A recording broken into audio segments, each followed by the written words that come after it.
starting in, I think, the late 60s, the Clean Air Act was passed and then strengthened in 1970, 1977, and 1990.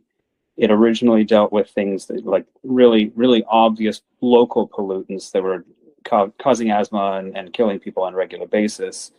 And it was expanded to include greenhouse gases. And that was based on a 2009 endangerment finding that took the research of thousands and thousands of scientists, a whole bunch of evidence collected saying, yeah, greenhouse gases are impacting public health. We need to regulate them as a pollutant in order to do so. That research underpinned that endangerment finding. So it was the legal basis for tying greenhouse gases to the Clean Air Act. And so this has become a target of fossil fuel interests ever since, because obviously they stand to lose quite a bit. Now, that act made it so that the federal government was required, not just empowered, but required to measure greenhouse gas emissions from particularly like major emitters like power plants, really large industrial sites, things like that.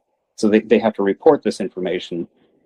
And then the federal government has the power to regulate the worst emissions as well. And so you have things like coal plants having to filter some of their emissions in order to reduce the danger from those. And it's focused not only on CO2, which we hear a lot about, but also things like sulfur dioxide and nitrous oxide, both of which are really dangerous for humans.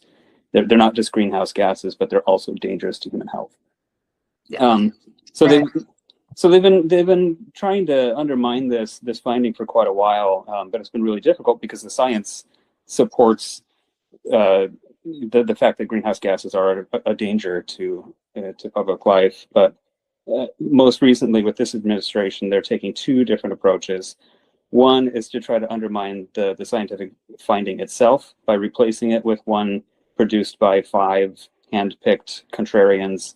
But that approach may not end up working very well for them because they were required to have a public comment period and then address any of the comments. Well, thousands of climate scientists basically had a red alert, looked at their report, tore it apart because it had massive errors in it, just basic science. It was completely wrong.